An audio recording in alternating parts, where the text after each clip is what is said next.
Hello and welcome back to another roads optional video with my beloved Jeep Wrangler TJ, or LJ as many people call it, the long wheelbase two-door. And welcome to a beautiful sunset here in Colorado. I'm trying to rush to get this video out to you guys, partially because the lighting is dimming, but what is also dimming are my tail lights. My light bulbs on the Jeep from the factory are pretty rough, if you ask me. So my goal today is to replace the tail light bulbs, the brake lights, and also the reverse lights. Basically, everything in these assemblies right there and there.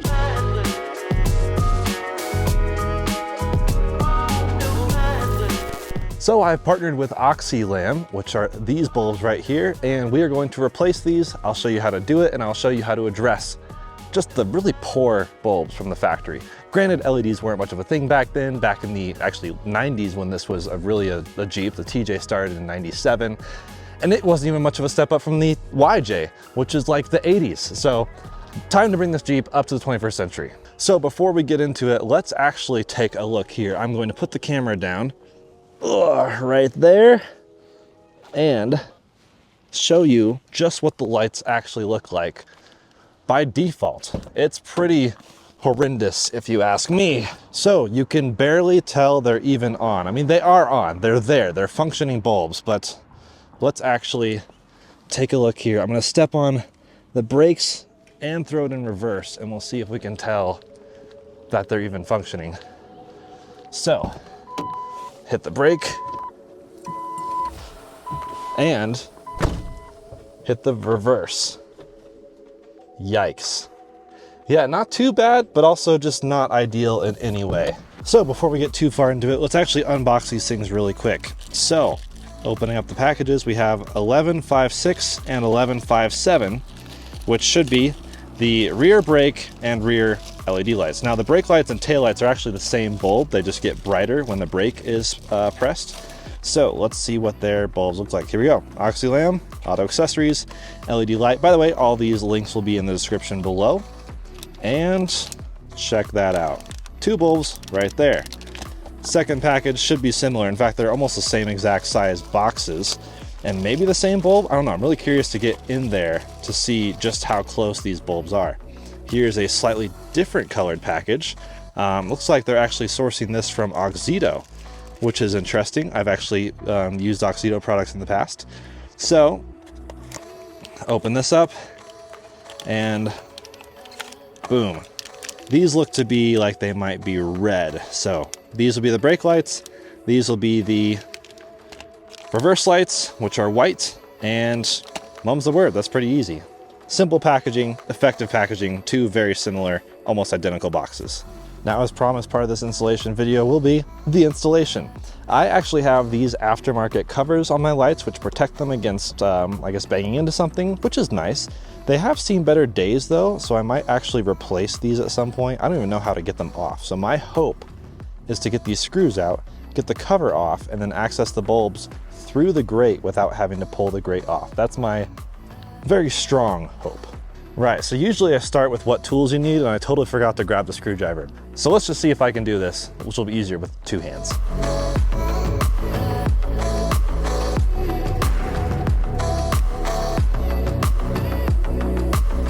All right, absolutely excellent. So here's what I'm actually gonna do. I'm going to, well, I wanted to prove that I could take these off and replace the bulbs while keeping the grates on. That was actually successful.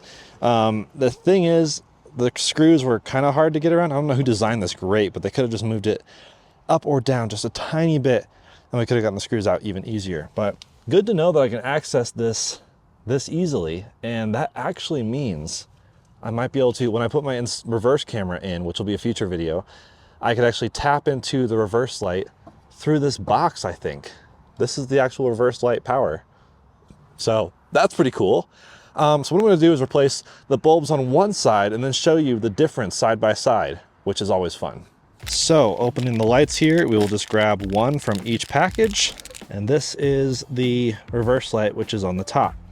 Now these bulbs can just pull, I think, straight out, or no, you push and twist and then they pop out. By the way, if you ever are, oh, this one actually has a little bit of corrosion, I think. If you ever need to replace halogen bulbs with another halogen bulb, you should always use gloves because the oils on your hand can actually, I think, make them burn out even faster. That's at least what I was told, so correct me if I'm wrong, I guess. But shoving this back into the plastic here, if it even fits, properly dispose of your bulbs, and this one can now go in. Line up the pins, push and twist, and there it is. It's in there. Sweet. Okay, now for the brake light bulb, which, by the way, this will be interesting because these are brake lights but also turn signals, and I'm attempting to install them without a resistor. Here we go. So without a resistor, they might actually hyper flash when they're actually turning on the turn signal. That's what I forgot to mention in the beginning, is these are not only your brake lights and your tail lights, but also your turn signal. These bulbs are doing a lot of things. So that's installed. Looks fantastic. Let me show you up close and personal. You can see how this twisting mechanism works. Push, pull, release, push back in, push back in. There we go. And looks pretty good, pretty simple in there, a whole lot of space. So, gonna actually put the cover on this one, and I'll slide the cover on this one, just I won't screw it back in because I do want to show you the side-by-side differences. Okay, so testing them, I have the LED on one side. Now, with these actual particular bulbs, and probably a lot of LED bulbs, you do have to make sure the polarity is right. Like there's a right and a wrong way to insert it. There's 2 pins, and so if it's wrong the first time, flip it and go the second time. The first time I did it, it actually was a constant brake light. It wouldn't flash, it wouldn't get brighter with the brakes, it wouldn't do any of that. So, yes. There's a screw. So, now for the official test. Firing on the Jeep, and lights on. Brake, nice. Left turn signal, right turn signal does hyper flash, we'll get into that in a second, and reverse. So it worked, second try was a charm. Now we'll replace the other side. I'll just show you, I've already done it once, but you do have to make sure just like a lot of actual LED turn signals, make sure the polarity is correct when you put it in. So kind of like a USB stick. If it doesn't work the first time, flip it 180, try it again, then you're golden. Now, hyperflash, let's talk about that for a second. These Jeeps, well actually cars in general, are typically expecting a certain amount of energy being pulled from a bulb, an incandescent bulb in this case, which they're not as efficient as LEDs, so they're pulling a certain amount of power, like watts or whatever. And so if the bulb gets dim enough, it's drawing less power, the vehicle senses that and then hyper flashes to let you know your bulb is about to burn out. This is common with old turn signals. If your incandescent turn signal is about to pop, like burn out, it'll flash really quickly to warn you. So these bulbs are so much less power, more efficient, so it hyper flashes, telling me, hey, your bulb's about to burn out. And I'm like, hey bro, not true, it's just an LED. So there are ways to address that, and I think when I when I add the reverse camera, I'll probably maybe address hyperflash at the same time. I'm gonna look into that. Sometimes there's modules you can use, like my Miata. There's a module I could plug into the car to trick the computer. Otherwise, most people use inline resistors, a resistor to trick the Jeep into thinking there's more power being drawn, and then it won't actually hyperflash. So that's a future project. I'm not too concerned about it right now.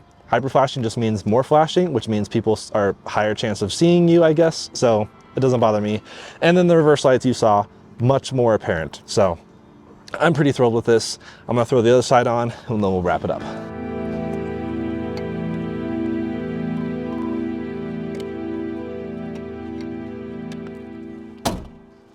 There we go, much brighter brake lights. I'm thrilled. So there you have it, a really quite simple video on how to replace the tail slash brake slash turn signal bulbs on the rear of a TJ or LJ Jeep and the reverse lights. They're all in the same housing, so you may as well do them all at once. Now, all this logic does apply to both incandescent bulbs if you're just doing an OEM replacement, or in my case, upgrading to LEDs. So big shout out to Oxilam for sending these over. I will definitely leave the links in the description below if you're curious and want to throw them on your Jeep or any other vehicle. They have bulbs for like every vehicle in existence, I think. And a lot of bulbs are just general types of bulbs. So these types of bulbs fit on a lot of other cars as well. So my mission is in progress, bringing the whole Jeep up to the LED standard.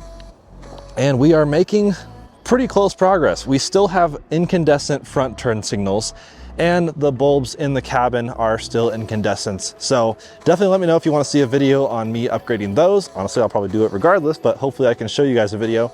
And I do have an upcoming video on installing some ditch lights right here. That is probably next on this vehicle. This thing is definitely coming together. So thanks so much for watching another roads optional video. I don't know why I'm pointing the screwdriver at you, but it's fun. It's fun to make these. I've been out and about. I've been gone for like a month, finally back, hoping to spend some more time with the Jeep, get on some more trails, show you guys some more of Colorado. And we gotta get Dial's Jeep back on the channel. I know he's got stuff he's working on his LJR, which is awesome. It's just fun to have two LJRs together. What beasts. And yeah, that's it for this one. We'll see you in another one very soon. Let me know what else you want to see done to this. If you want to see anything filmed, I'll probably do a video on an oil change actually. Some preventative maintenance might be a good thing to cover, and other rigs as well. Love to get Austin's GX470, some more content, and Timon's GX470, just a bunch of stuff to cover. Cheers.